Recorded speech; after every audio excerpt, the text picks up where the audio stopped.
September 27 జయంతి ఉత్సవమైన అధికారపూర్వకంగా జరుగుతుందని చెప్పి ఆశిస్తూ,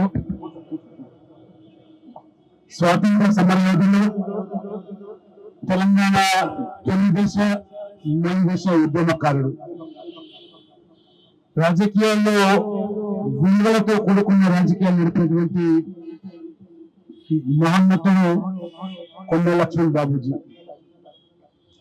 మనది గుట్టకుండా రాజీ పడకుండా తొలిదశ ఉద్యమం సందర్భంలోనే రాష్ట్ర సాధన కోసము మంత్రి పదవిని సైతం కూడా త్యజించి తెలంగాణ సాధన లక్ష్యంగా ఉద్యమానికి ఊపిరి పోసినటువంటి మహానుభావుడు కొండ లక్ష్మణ్ బాబూజీ.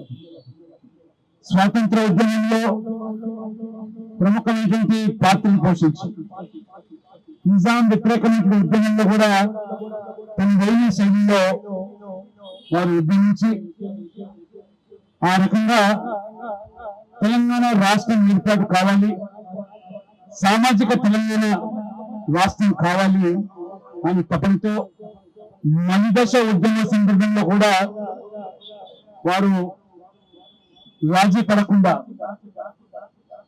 రాజకీయ పార్టీలు జేఏసీ పేరు మీద ఉద్యమాలు జరుగుతున్నప్పటికీ కొండ లక్ష్మణ్ బాబూజీ మాత్రమే తనదైనటువంటి పంట ఊడకుండా వారు ఢిల్లీలో జరిగినటువంటి సత్యాగ్రహంలో ఎముకలు కొరికే చలి ఆ వయస్సులో వారు స్వతహాగా సత్యాగ్రహం చేసి తెలంగాణ రావాలి, సామాజిక న్యాయం కావాలి, సామాజిక తెలంగాణ కోరుకుంటున్నానని చెప్పి వారు ఇది రాజకీయ వేదిక కాదు కాబట్టి నేను రాజకీయాలు మాట్లాడవచ్చు కానీ తెలంగాణ రాష్ట్రం గమనిస్తుంది.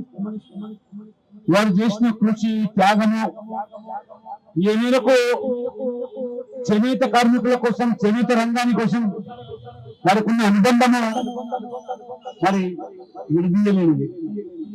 అటువంటి మహనీయుని తెలంగాణ ముద్దుబిడ్డ ప్రభుత్వాలు గుర్తించి గౌరవించి వారికి ప్రత్యేక స్థానం కల్పించాల్సినటువంటి విషయాన్ని ప్రభుత్వాలు విస్మరించారు.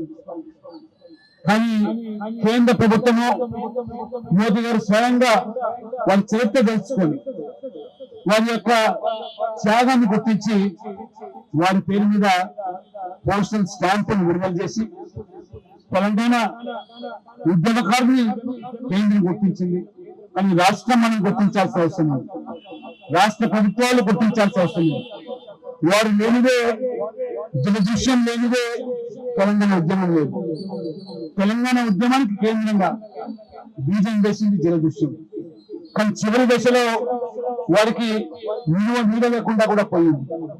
అది అటువంటి మానవుడి త్యాగమని ఏర్పడ్డ తెలంగాణలో ఇవాళ మనము ఏదైతే కొనసాగుతున్నామో నిజాంకు వ్యతిరేకంగా కూడా పోరాటం చేసి ఈ హైదరాబాద్ సంస్థానము భారతదేశంలో ఉండాలి, భారతదేశంలో కొనసాగాలని చెప్పి మరి పోరాటం చేసిన వ్యక్తి.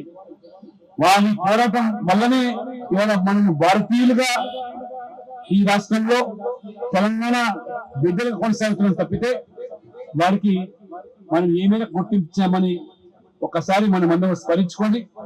ఈ వేదిక వారి వర్ధంతిక వేదిక కానీ బాపూజీ యొక్క జయంతి వేదికలు కానీ తెలంగాణ సామాజిక తెలంగాణ నిర్మాణం కోసం ఏర్పడేటువంటి వేదికలుగా మారాలి. చాలా విషయాలు ఇంతకుముందు వక్తలు ప్రస్తావించారు, కులగణన గురించి ప్రస్తావించారు. ప్రభుత్వం కూడా కులగణన చేస్తాము, స్థానిక సంస్థల్లో 42% రిజర్వేషన్ కల్పిస్తామన్నారు.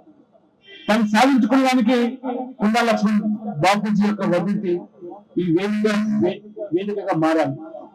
ఎందుకంటే కులగణన చేయకుండా 42% అమలు చేస్తామంటే అది సాధ్యం కాదు. కాబట్టి స్థానిక సంస్థల 42% అమలు కావాలి. తెలంగాణలో 50% పైగా జనాభాకు న్యాయం జరగాలంటే రాజకీయంగా ఆనాడు స్వర్గీయ ఎన్టీ రామారావు గారు మహానుభావుడు, వారు 34% రిజర్వేషన్ కల్పించారు. దాన్ని పెరుగుతున్న జనాభాకు అనుగుణంగా పెరగాల్సింది పోయి దురదృష్టవశాత్తు 34% నుంచి తెలుగు రాష్ట్రాల్లో అది కుదించే పరిస్థితికి వచ్చిందంటే మనం ఎవరినో నిర్మించే కంటే మనలో ఉన్నటువంటి బలహీనతలు, మనలో ఉన్నటువంటి అనైక్యతను ఆసరాగా చేసుకుని పాలకులు మన యొక్క శాతాన్ని తగ్గించారు, కానీ ఆ 50% ఉండాలనే నిబంధన మీరు ఖచ్చితంగా కులగణన జరగాలి. 42% రిజర్వేషన్ అమలు కావాలి. 42%తో పాటే స్థానిక సంస్థల ఎన్నిక జరగాలి తప్పితే ఇతరత కాదని విషయాన్ని కూడా ఈ వేదిక ద్వారా మనమందరం కూడా కోరుకొని భావి తరాలకైనా న్యాయం జరగాలి. తెలంగాణ కోరుకునేది ఎందుకు? చిన్న రాష్ట్రాలు ఏర్పడితే చిన్న కులాలకు గుర్తింపు వస్తుంది, గౌరవింపబడతారని, మరి పాలనలో భాగస్వామ్యం అవుతారని చెప్పి కొండా లక్ష్మణ్ బాబూజీ గారు కూడా సామాజిక తెలంగాణ కోరుకున్నారు. కాబట్టి వారికి నిజంగా మన నివాళులు అర్పించాలి. వారి ఆశయాలు సాధించాలంటే వారి యొక్క అడుగు జాడలను నడుస్తూ వారి ఆశయాలను సాధించినాడే నిజమైన నివాళులు అర్పించడం వాళ్ళం అవుతామని చెప్పి నేను భావిస్తూ ఇందులో పాల్గొనే అవకాశం ఇచ్చినటువంటి మరి సురేష్ గారికి, భవిష్యత్తులో ఇంకా అనేకమైనటువంటి ఉద్యమాలకు అనేక మంది మహనీయుల వేదికలు కాబోతున్నాయి. కాబట్టి దాన్ని ఖచ్చితంగా తెలంగాణ ఈ రోజు బీసీల ఆధిక్యత ఉన్నటువంటి తెలంగాణ ఖచ్చితంగా బీసీల యొక్క రాజ్యం రావడానికి అందరూ కూడా కలిసికట్టుగా రాజకీయాలకు అతీతంగా మరి ముందుకు రావాల్సిన సమయం ఆసనని చెప్పి కూడా పిలిపిస్తూ అందరూ కూడా ధన్యవాదాలు చెప్తూ సెలవు. ధన్యవాదాలు. అలాగే ఒక చిన్న విన్నపం ఏంటంటే బాపూజీ గారు చేసినటువంటి త్యాగం ముందు ఆ రోజు ఇందిరాగాంధీ గారు ప్రధానమంత్రి ఇక్కడికి వచ్చినటువంటి సందర్భం మనకు తెలుసు. కాబట్టి బాపూజీ గారికి భారతరత్న ఇవ్వాలనేటటువంటి డిమాండ్ మన అందరి వర్గాల నుంచి ఉన్నది. కాబట్టి ఆ దిశగా మీరు ప్రయత్నాలతో పాటు దాన్ని సాఫల్యం కూడా చేయాలని చెప్పేసి మీకు తెలియజేస్తూ ఆ బాధ్యతను మీలో పెడుతూ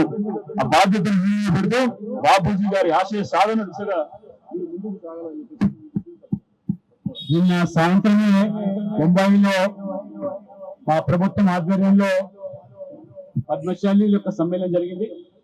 అందులో నేను పాల్గొనే అవకాశం రావడము, స్వయంగా దేవేంద్ర ఫడ్నవీస్ గారు ఆహ్వానం నేను వెళ్ళాను. రాత్రి అంతా కూడా వారు చాలా అక్కడ ప్రభుత్వం ఏ రకంగా స్థానిక సంస్థల ఎన్నికలప్పుడు 27% రిజర్వేషన్లను 50% లోబడి ఎత్తివేసే ప్రయత్నం జరిగినప్పుడు ఇదే దేవేంద్ర ఫడ్నవీస్ గారు ట్రిపుల్ టెస్ట్ నిర్వహించి, కృష్ణమోహన్ బాగా తెలుసు, మొత్తం ఇవాళ దేశానికి ఆదర్శమైంది మహారాష్ట్ర ప్రభుత్వం, బీజేపీ ప్రభుత్వం ట్రిపుల్ టెస్ట్ నిర్వహించి ఆ రకంగా బీసీ కమిషన్ ను ఏర్పాటు చేసి ఏ రకంగా ఆ 27% కాపాడి మళ్ళీ 27% అనుగుణంగానే అక్కడ స్థానిక సంస్థలు నిర్వహించారు. కాబట్టి పద్మశాలీలందరూ కూడా వారు నిన్న కొన్ని డిమాండ్స్ ప్రస్తావించారు.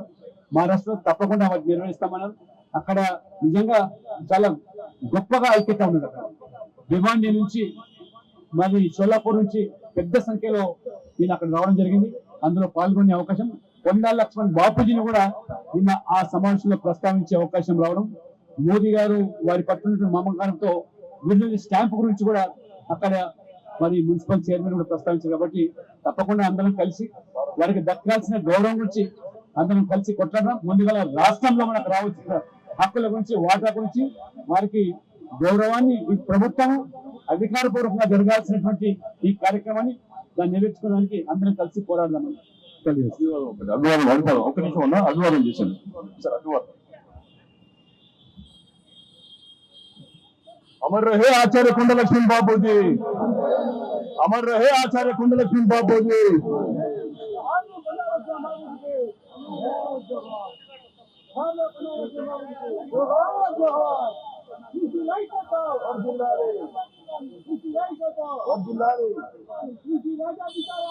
और